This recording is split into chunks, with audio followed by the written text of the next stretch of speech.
ये लो भैया।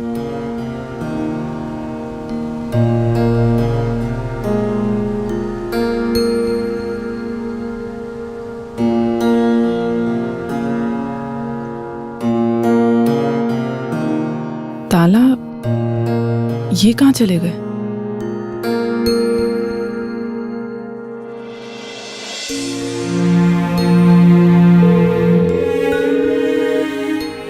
फोन क्यों नहीं उठा रहे हैं?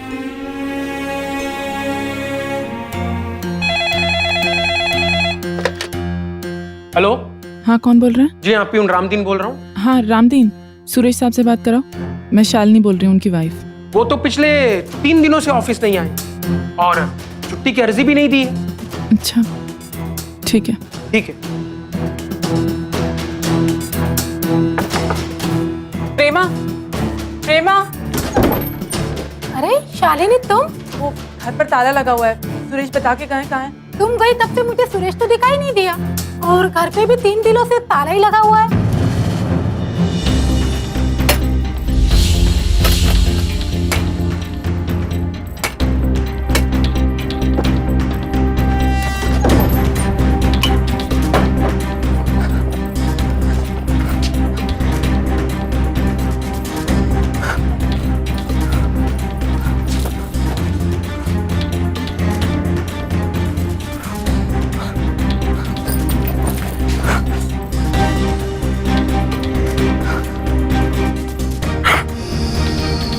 मायके से वापस लौटी एक महिला को अपने ही घर पर ताला लगा हुआ मिला।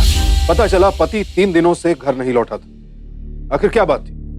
सुरेश 3 दिनों से ना तो दफ्तर गया था, ना घर पर मौजूद था, और ना ही पड़ोसियों को कुछ पता था। आखिर क्या हुआ था सुरेश के साथ? क्या सुरेश खुद ही कहीं चला गया था या फिर उसके साथ कोई हादसा हो गया था? हकीकत क्या थी?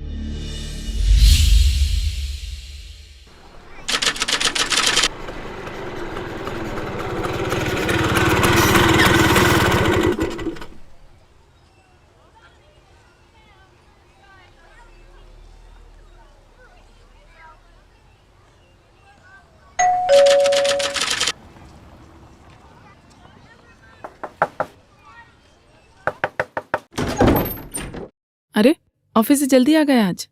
क्यों? जल्दी आकर कोई गलती कर दी मैंने? अरे मेरा ही घर है। तुम हर बात का टेढ़ा जवाब क्यों देते हो? क्या करूं, आदत सी पड़ गई है। Good evening sir. तुम्हारी ट्यूशन अभी तक खत्म नहीं हुई? हाँ, वो कुछ ही दिनों में एग्जाम्स है ना। हायर सेकेंडरी के एग्जाम हंसी खेल तो होते नहीं है, इसीलिए। तुम लोग जाओ, कल शाम 5 बजे शार्प। Okay ma'am. जी मैम।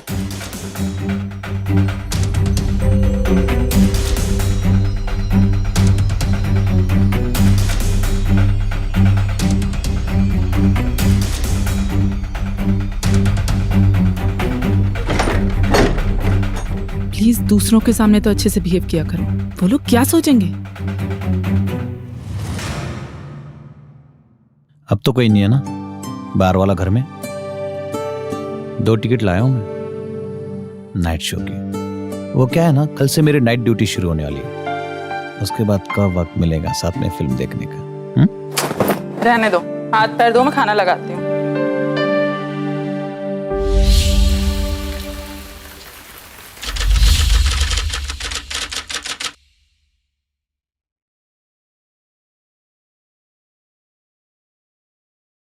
शालिनी,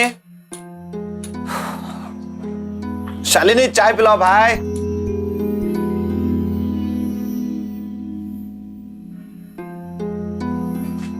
शालिनी,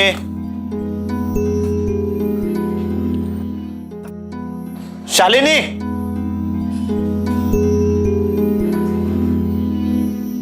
शालिनी, शालिनी, शाली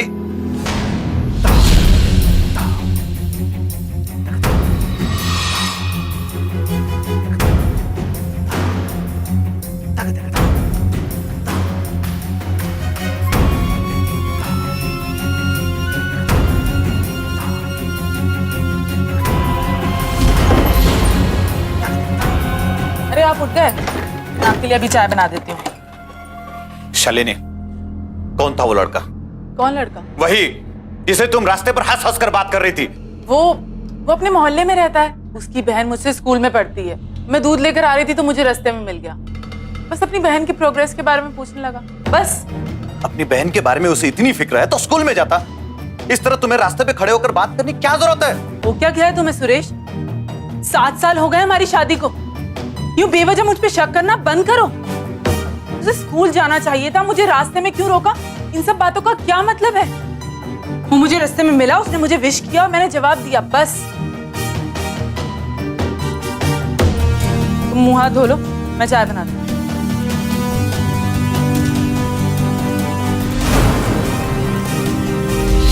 अपनी पत्नी को एक अजनबी नौजवान से हंसी मजाक करते देखकर सुरेश नाराज हुआ तो ऐसा नहीं था कि वो शक्की मिजाज पति था। वो परेशान इसलिए था क्योंकि ये पहली बार नहीं हो रहा था और उसकी पत्नी उससे ये बात छिपाने के लिए झूठ बोल रही थी। दरअसल सुरेश जहां काम करता था वहां अक्सर उसकी नाइट ड्यूटी होती थी, इसलिए उसे लगने लगा था कि कहीं शालिनी के कदम बहक तो नहीं गए। और उसका ऐसा सोचना महज उसका वहम है या हकीकत, ये पता लगाने के लिए वो कई रास्ते अपनाकर हार चुका था और अब उसका शक उसे भीतर ही भीतर खाए जा रहा था।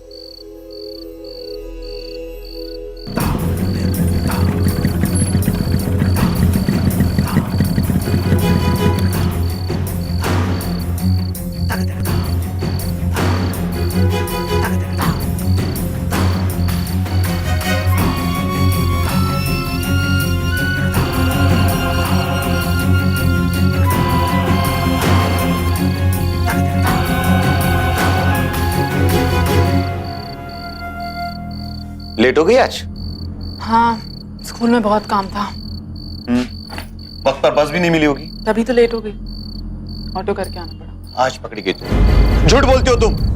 मैंने अपने आंखों से देखा उस बाइक से उतरते हुए। कौन था वो लड़का जिसके साथ तुम चिपक कर बैठी थी? चुप करो सुरेश, हमारी सोच और जुबान कितनी गंदी हो गई है। झूठ तुम बोलती हो और सोच मेरी गंदी है। झूठ ना बोलूं तो और क्या करूं? सच तुम सुनते कहाँ हो? अच्छा, तो वो भी अपने बहन के बारे में पूछने आया था तुमसे और इतना खुश हो गया कि गले लगा लिया। बहन के बारे में पूछने नहीं आया था, बहन को छोड़ने आया था। वो मेरे मामा का लड़का है मोहित, इस शहर में नया आया है तो आज ही मिला मुझसे। अगर वो तुम्हारे मामा का लड़का है तो उसे घर लाती ना। घर लाती ना तो तुम्हारी शक की नजरें हमारे बीच एक नया रिश्ता ढूंढ लेती। फिर भी तुम घबराओ मत, टेंशन मत लो, मैं उसे घर बुला लूं, अच्छे से इंटरव्यू लेना। बस 4 महीने पहले ही जॉब मिली यहाँ, तो शिफ्ट हो गया। मुझे तो पता ही नहीं थी कि शालिनी दी यहाँ रहती हैं। वो तो लकीली कल रास्ते पे मिल गई। थैंक गॉड, इस अनजान शहर में कोई अपना तो है। बस कभी कभी आपसे मिलने आ जाया करूंगा जीजा जी। हाँ हाँ बिल्कुल, तुम्हारी दीदी का घर है। चलो मैं तुम्हारे लिए खाना बनाती हूँ, खाना खा के जाओ। अरे नहीं नहीं दीदी, रहने दो, क्या कर रही हो आप भी दीदी। मोहित ने सुरेश से मिलकर उसे सारी बात अपनी जुबान से समझा दी। शालिनी चाहती थी कि उसके पति के जहन में जो शक का बादल मंडरा रहा है वो छट जाए, लेकिन न जाने क्यों सुरेश के मन में अपनी पत्नी के लिए बसा शक जाने का नाम ही नहीं ले रहा था। वो ऑफिस में भी होता तो उसका मन काम में नहीं लगता। वो हर वक्त शालिनी और उसके आसपास के लोगों के बारे में सोचता रहे।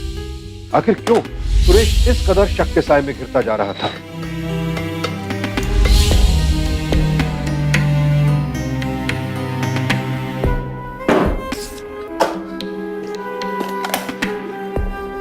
सुरेश जी, इतने जल्दी जा रहे हैं? रामदीन, मेरी तबीयत ठीक नहीं है, मैं घर जा रहा हूं।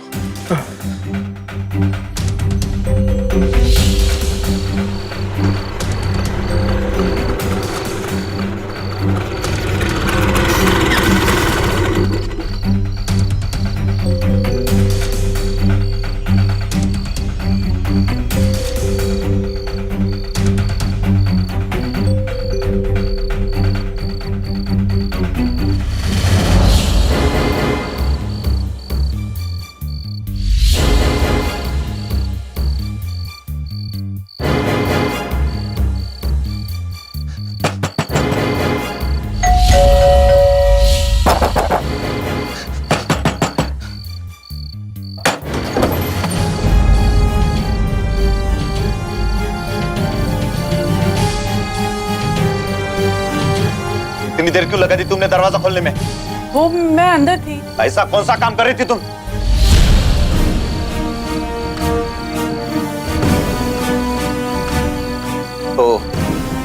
तो रास्तों की अधूरी बातें पूरी करने के लिए तुम, अरे पहले मुझे फोन तो कर दिया करो ताकि तुम दोनों को मैं डिस्टर्ब ना करूं। ये सब क्या बोल रहे हो सुरेश? क्यों मेरी बेइज्जती कर रहे हो? तुम्हें कैसे समझाऊं कि मुझे क्या समझाओगी शालिनी? मैं सब कुछ समझ चुका हूँ। आधी रात में बात करने के लिए आता ये तेरा ये भैया। जीजा जी ऐसा कुछ भी नहीं, आप गलत समझ रहे हैं। चुप चुप, बिल्कुल चुप। तू मुझे समझाएगा सही और गलत क्या है? चल बाहर निकल, चल निकल। देखिए आप हद से आगे बढ़े। अगर तू जल्दी यहाँ से नहीं गया ना तो हद से ज्यादा बढ़ने का क्या मतलब होता है मैं तुझे समझाऊंगा। चल निकल। मत करो, पड़ोसी देख रहे हैं, प्लीज भगवान की। तू देख ली दो ना, वो हमारे पड़ोसी, उन्हें पूरा हक है हमारे घर में क्या चल रहा है वो जानने का। और तू क्या नाम है तेरा? मोहित। अगर मेरे घर के आसपास भी नजर आया ना तो याद रखना आपने जो किया सही नहीं किया। क्या करेगा तू? हाँ मोहित, भगवान के लिए यहाँ से चले जाओ प्लीज। प्लीज जाओ, प्लीज जाओ, प्लीज।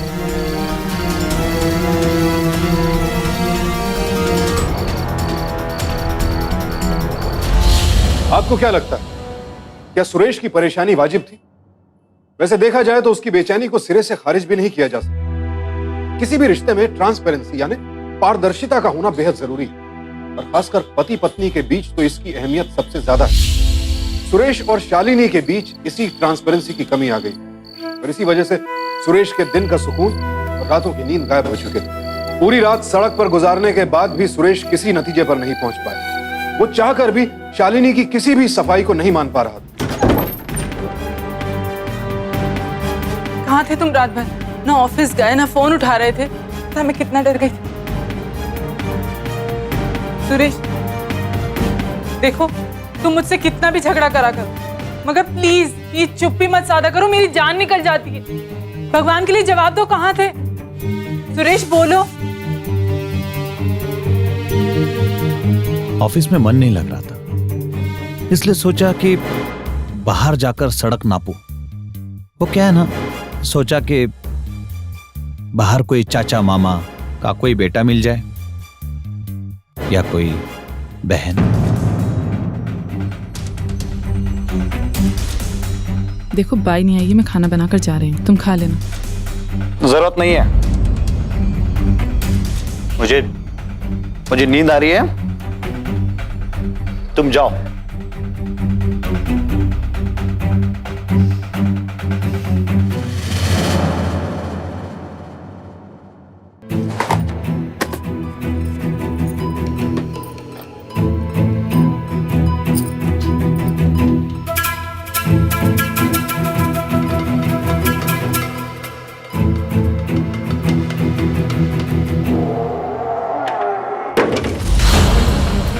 शालिनी को अनजान लड़कों के साथ घुल मिलकर बातें करते और उनके साथ आते देख सुरेश के दिमाग में ये बात बैठ गई थी कि उसकी पत्नी उसे धोखा दे रही है। इसलिए सुरेश ने अपनी पत्नी का पीछा करना शुरू कर दिया।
बस 4 महीने पहले ही जॉब मिली यहाँ, तो शिफ्ट हो गया।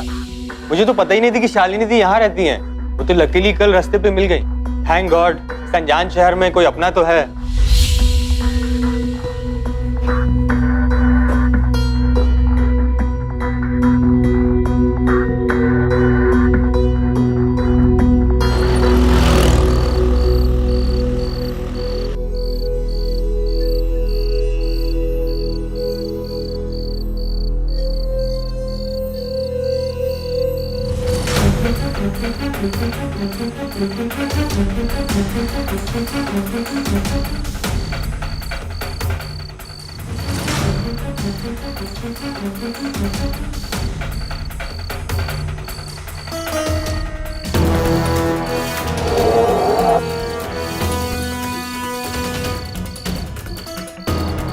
चला ना औरत, दरवाजा खोल वरना तोड़ दूंगा। खोल दरवाजा,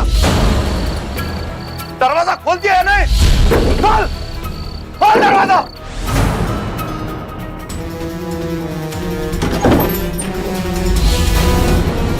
ये कौन है? तिलटाऊ के लड़के या मौसेरे भाई, ये सब कर दी मेरी पीठ पीछे। निकल सालो। सुरेश मेरी बात तो सुनो। सुरेश सुरेश मेरी बात का यकीन करो। इन लोगों ने मुझे अकेले देखकर मेरे साथ जबरदस्ती करने की कोशिश की। कब तक? आखिर शालिनी कब तक सच को छिपाती?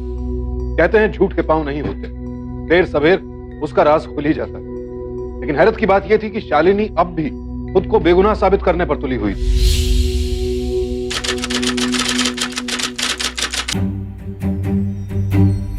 तुम्हें मेरी बात पर अब भी भरोसा नहीं हो रहा ना? ठीक है, तुम्हें मेरी शक्ल भी नहीं देखनी। मैं जा रही हूं अपने मायके। जाओ, दफा हो जाओ यहां से, और वापस आने की गलती भी मत करना, समझी तुम?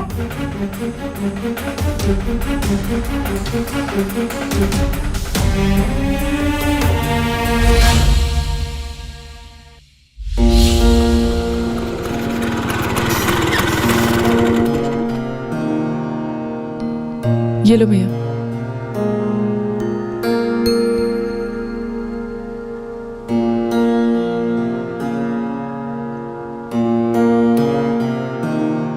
ताला ये कहाँ चले गए?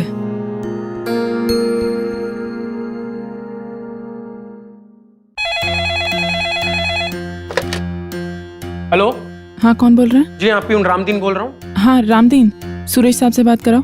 मैं शालिनी बोल रही हूँ, उनकी वाइफ। वो तो पिछले 3 दिनों से ऑफिस नहीं आए और छुट्टी की अर्जी भी नहीं दी है। अच्छा, ठीक है। ठीक है।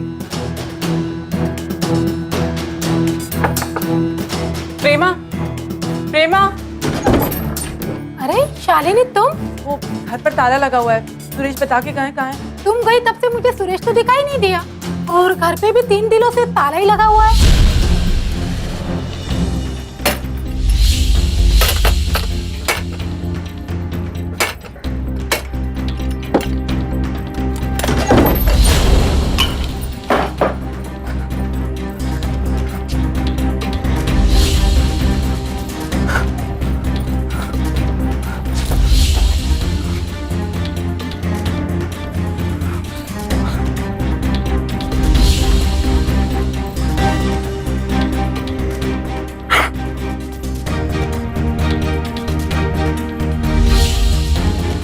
तीन दिन से आपके पति गायब है, हाँ? और आपको जरा भी फिक्र नहीं है?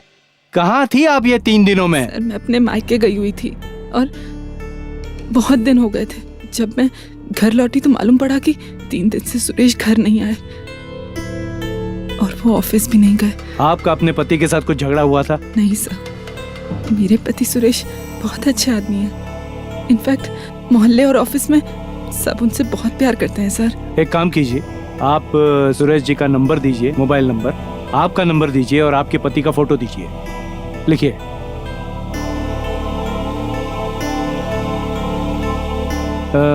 ठीक है, जैसे हमें कुछ पता चलता है हम आपको कॉल करके बता देंगे। Thank you.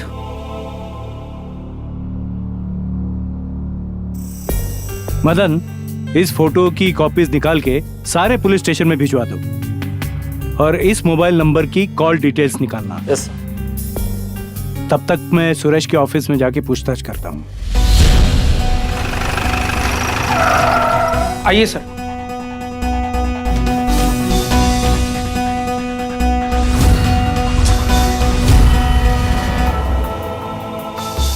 सुरेश को तो जानते ही होगे ना?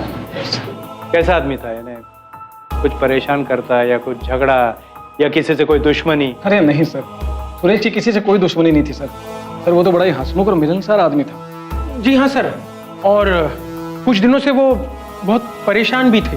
अच्छा, वो क्यों परेशान था, कभी उसने बताया आपको? नहीं, मतलब मैंने पूछने की कोशिश की, लेकिन वो बीमारी का बहाना करके बात को टाल दिया करते थे। और हाँ सर, अक्सर काम से जल्दी भी निकल जाया करते थे। सुरेश ना बात बात पर शक करता था अपनी बीवी पर, और इसी वजह से आए दिन झगड़ा ही होता रहता था मियां बीवी में। अब कुछ 5-7 दिन पहले किसी लड़के को लेकर सुरेश और शालिनी में बहुत लड़ाई हुई थी। हाँ साहब, कोई मोहित करके लड़का आया था उनके घर पे, और शालिनी बता रही थी कि वो उसके मामा का लड़का है। और फिर मैंने ये भी सुना साहब कि वो सुरेश को धमकी दे रहा था, कह रहा था कि मैं तुझे देख लूंगा। अच्छा,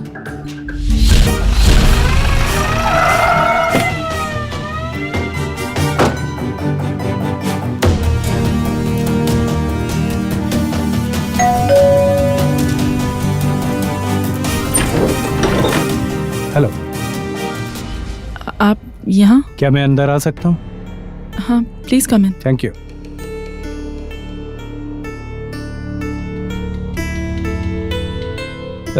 ये कौन है? ये मेरे स्टूडेंट्स हैं, मैं इन्हें ट्यूशन पढ़ाती हूँ। मुझे आपसे कुछ जरूरी बात करनी थी। हाँ, आप इन्हें आज छुट्टी दे दीजिए प्लीज।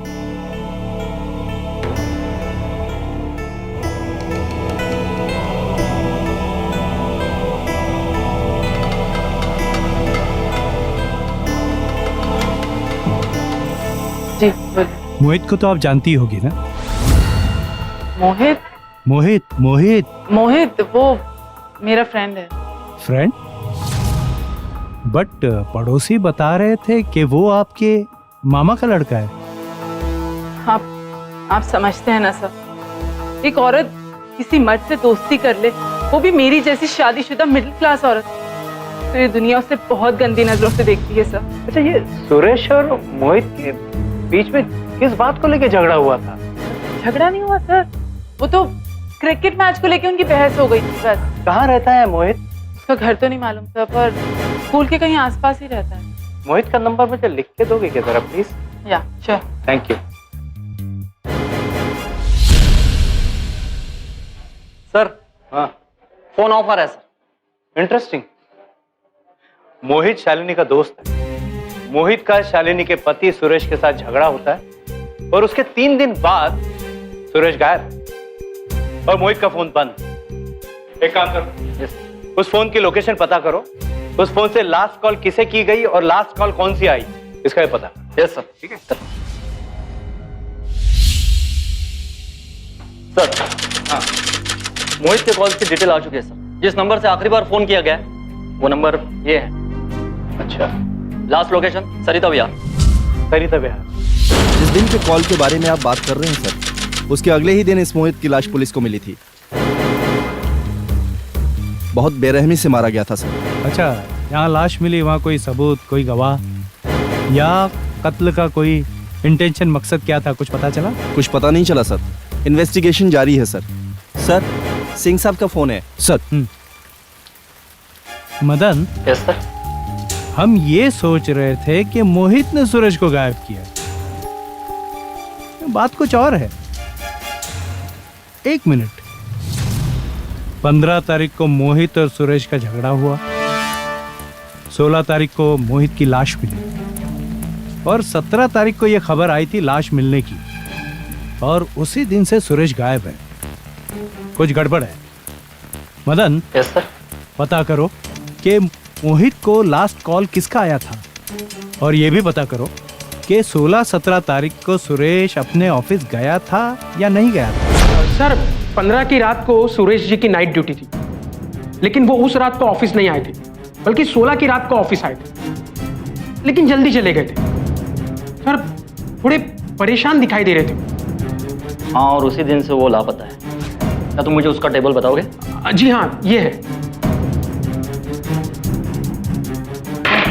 बैठ।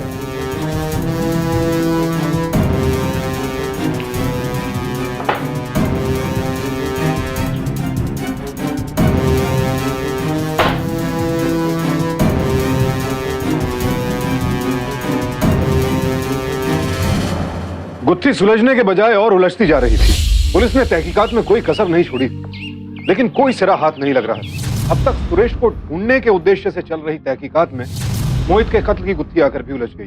तो क्या मोहित का मर्डर सुरेश ने किया? सुरेश के पास कत्ल का उद्देश्य भी था और वो गायब भी था।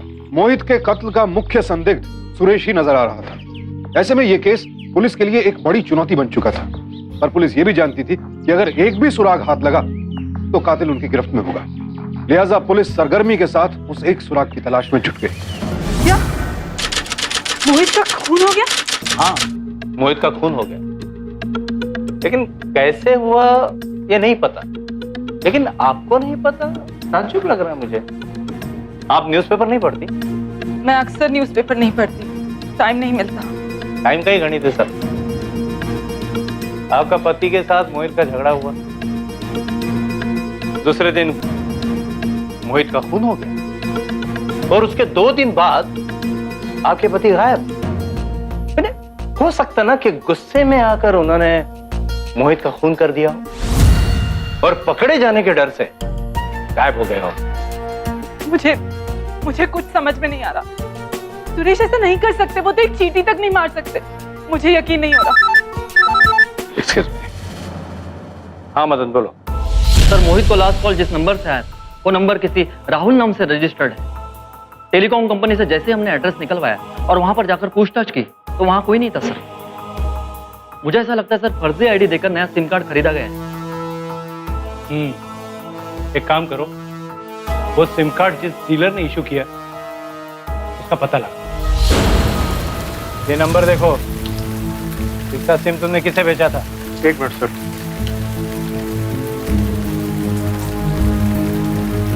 हाँ सर, एक स्कूल का लड़का आया था सिम कार्ड लेने।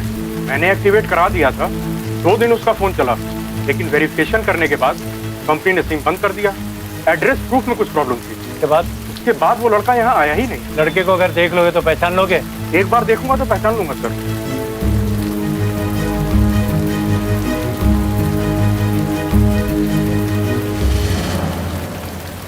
मदन, अगर सुरेश ने मोहित का खून किया है तो डेफिनेटली सुरेश ने फोन करके मोहित को जंगल में बुलाया होगा। लेकिन फोन जिस सिम कार्ड से किया गया है वो तो सुरेश का नहीं था, किसी लड़के का था, स्कूल वाला। हाँ, कौन होगा उस स्कूल का लड़का?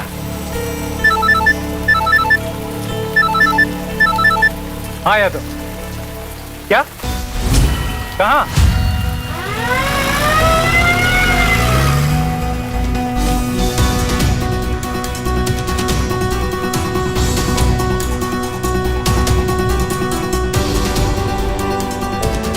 Madan, yes sir.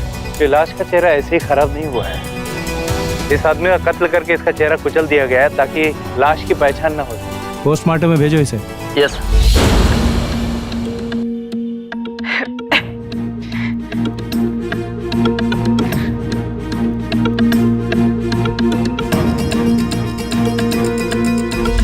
ये अंगूठी कितनी टाइट हो गई है, देखो खून का बहाव भी रुक गया। तुम्हें कितनी बार कहा है ना, सुनार के पास जाके कटवा क्यों नहीं देते इसे?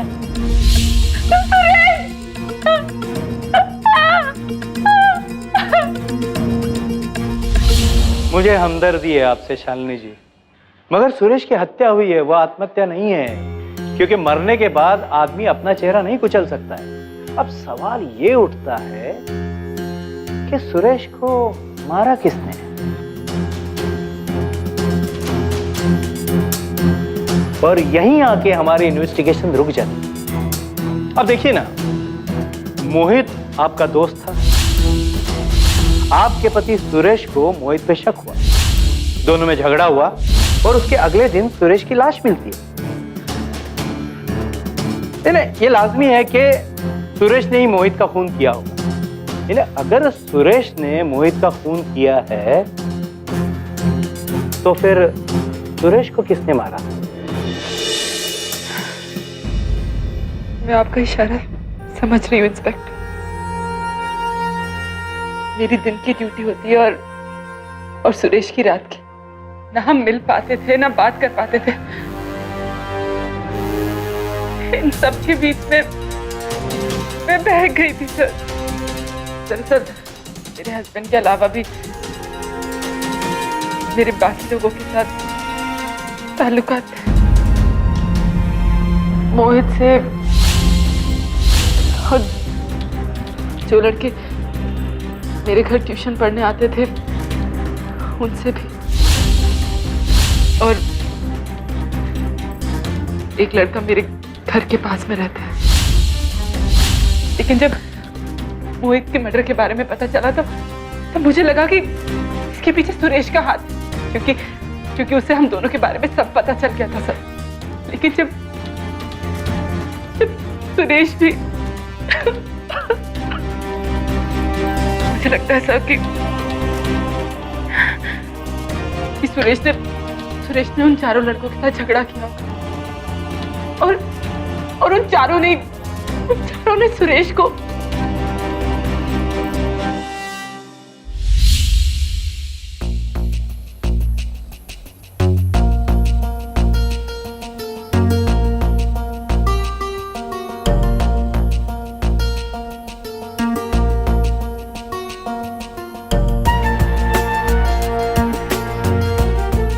नहीं साहब, इनमें से कोई नहीं था। लेकिन हाँ, जिस लड़के ने सिम कार्ड लिया था उसने भी ऐसी ही यूनिफॉर्म पहन रखी थी। अजीब केस है, एक कड़ी दूसरे कड़ी से जुड़ी नहीं रही है, चक्कर क्या है? आपका तो सीधे स्कूल में जाके शिनाख्त परेड करवा ले। नहीं, स्कूल में मत जाना, क्योंकि वैसा यूनिफॉर्म शहर की 7 स्कूलों में है। अगर कुछ नहीं मिला ना तो अखबार वाले यादव जी को पॉपुलर कर देंगे। आप बताइए सर क्या करना है? मदन क्या है, देखो सारी घटनाओं की जो कड़ी है ना वो इस शालिनी से जुड़ी। एक काम करो, शालिनी का चिट्ठा निकालो। यस। पिछले 5 साल से वो कहाँ गई, कहाँ रहती थी, क्या करती, किससे मिलती है, सब निकालो। बिल्कुल।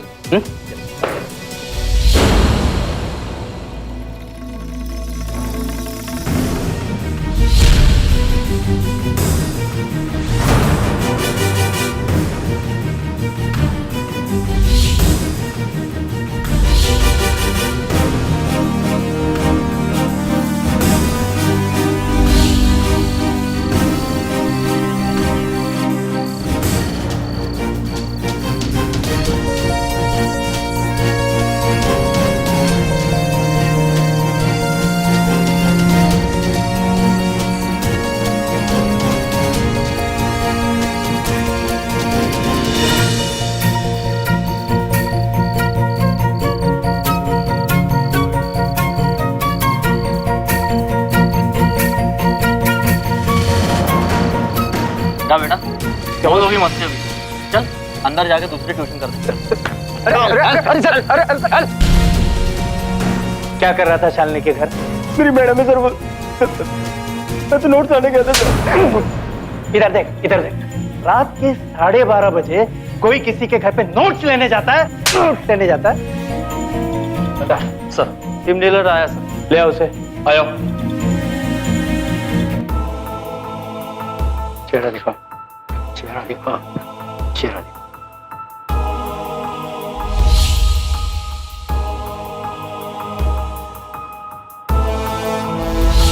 यही था साहब, यही वो सिम लेकर गया था, और इसके साथ एक और लड़का भी था।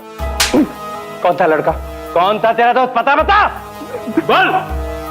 मुझे छोड़ दो सर, मुझे स्कूल से निकाल देंगे सर, मैंने कुछ नहीं किया सर। स्कूल में जाना चाहता है तो जो कुछ भी हुआ मुझे सच सच बता।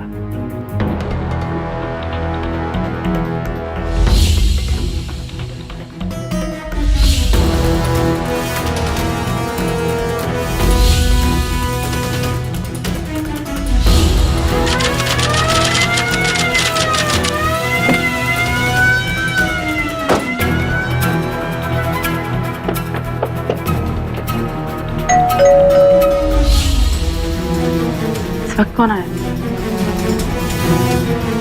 तुम यहीं रुको, मैं देख के आती हूँ।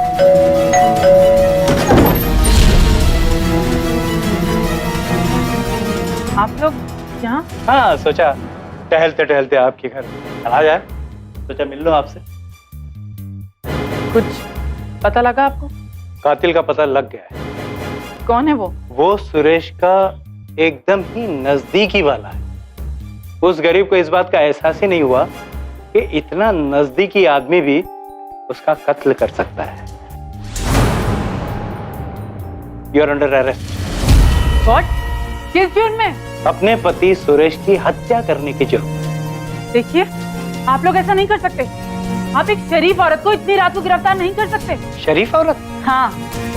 नहीं, करेक्ट करेक्ट। एक शरीफ औरत को रात में गिरफ्तार करना गलत बात है, नहीं बिल्कुल गलत बात है। और आप जैसी शरीफ औरतों के लिए हमने लेडीज कांस्टेबल भी लाई। देख क्या रहे हो, अरेस्ट करो। देखिए, आप छोड़ो मुझे, आप ये गलत कर रहे हैं। आप मुझे गिरफ्तार नहीं कर सकते। बाद में बात। चलिए मैडम। कानून मैं भी जानती हूँ। अरे ले जाओ उसे। छोड़ो मुझे। जाइए जाइए। आप जो कर रहे हैं ना, ये बहुत गलत कर रहे हैं। मैं आपसे कह रही हूँ कि मैंने कुछ नहीं किया है। अरे मैंने कुछ नहीं किया है। टीचर जी, आपके कारनामों के चश्मदीद गवाह है हमारे पास। मदन। Yes sir. आ गए, बैच 2 के स्टूडेंट आ गए। सब कुछ बता दिया इन्होंने। देखिए देखिए, मैंने कुछ नहीं किया है। ये लोग झूठ बोल रहे हैं। मैंने किसी को नहीं मरवाया, ना सुरेश को ना मोहित को। मैं ऐसे कहाँ कह रहा हूँ कि आपने अपने दोस्त मोहित को मारा या अपने पति सुरेश को मारा है। मैं नहीं कह रहा हूँ, जो कुछ सच है वो मुझे बता दीजिए। आपके बैच 2 वाले स्टूडेंट ने तो सब कुछ बता ही दिया है। मैं आपके मुख से सुनना चाहता हूँ। प्लीज बताइए, सच क्या है? क्या मैं अकेले में बात कर सकती हूँ प्लीज? अकेले में? मदन, ये मुझसे अकेले में कुछ बात करना चाहती हैं। चलो चलो, प्लीज हैव सीट। हाँ बोलिए शालिनी मैडम, क्या आप कहना चाहती है अकेले में? मोहित जब रंगे हाथ पकड़ा गया तो उसकी हिम्मत बढ़ गई। वो चाहता था कि मैं उसके दोस्तों को भी ऐश करवाऊं, लेकिन मैं कोई वैश्या नहीं हूं जो उसकी बात मान लेती। तो वो मुझे धमकी देने लगा कि मैंने अगर उसकी बात नहीं मानी तो वो सुरेश को सब कुछ बता देगा। मुझे लगा कि मोहित सारा गेम खराब कर देगा, तो मैंने इन लड़कों से फर्जी आईडी से सिम मंगवाई और उससे मोहित को कॉल किया और सरिता विहार के सटे एक जंगल में बुलाया और वहां से मार डाला किचन नाइफ से।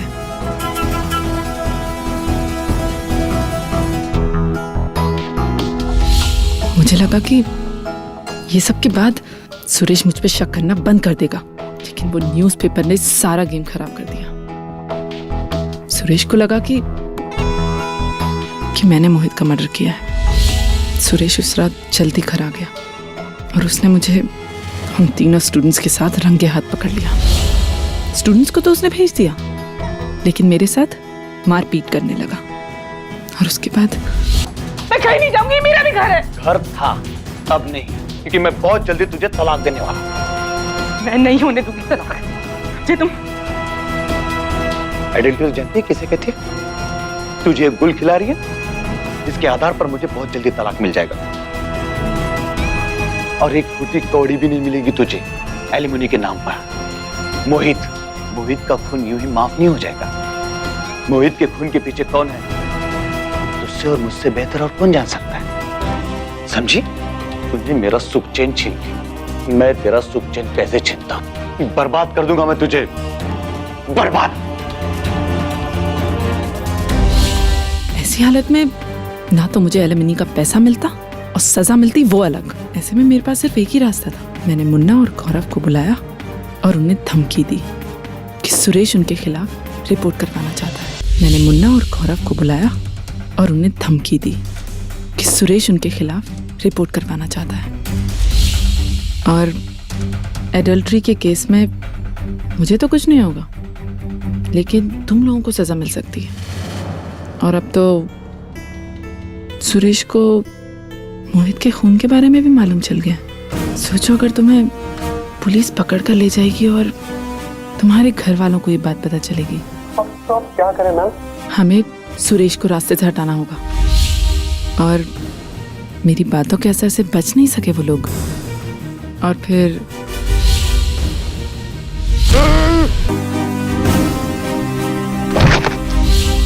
पति था मेरा, तो मेरी जरूरतों का ख्याल रखना चाहिए था। जब अपने आंगन में चारा नहीं मिलता ना, तो जानवर दूसरे के आंगन में मुंह मारेगा।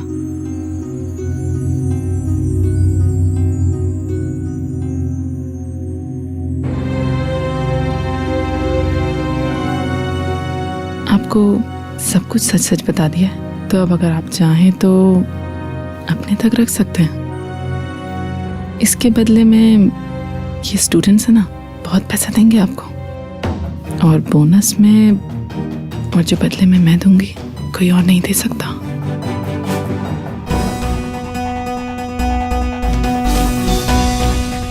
अगर आप औरत ना होती ना तो मैं तुम्हारी टांगे तोड़ के तुम्हारे गले में लटका देता था। शर्मा मैडम, आइए, टीचर जी को गिरफ्तार कर लीजिए। एक मिनट।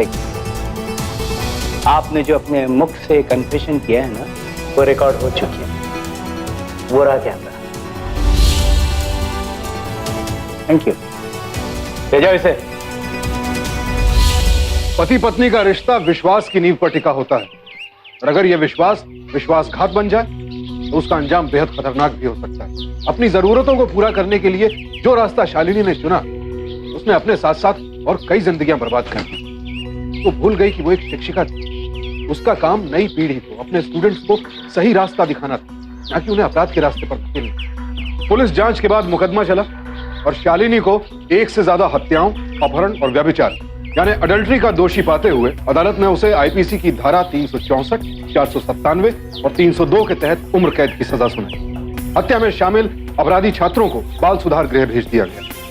याद रखिए दोस्तों, बुरा रास्ता कभी भी सही मंजिल तक नहीं पहुंच सकता। अपनी पत्नी की हरकतों की जानकारी मिलने के बाद जब सुरेश ने उससे अलग होने का फैसला किया, अगर उसी वक्त उसने कानूनी प्रक्रिया का सहारा लिया होता तो शायद आज नौबत यहां तक कभी ना पहुंचती। इसीलिए सावधान रहें, सतर्क रहें, सुरक्षित रहें। अब मैं सुशांत सिंह आपसे विदा लेता हूं। कल फिर मुलाकात होगी एक और ऐसी सत्य घटना के साथ। देखते रहें सावधान इंडिया, इंडिया फाइट्स बैक।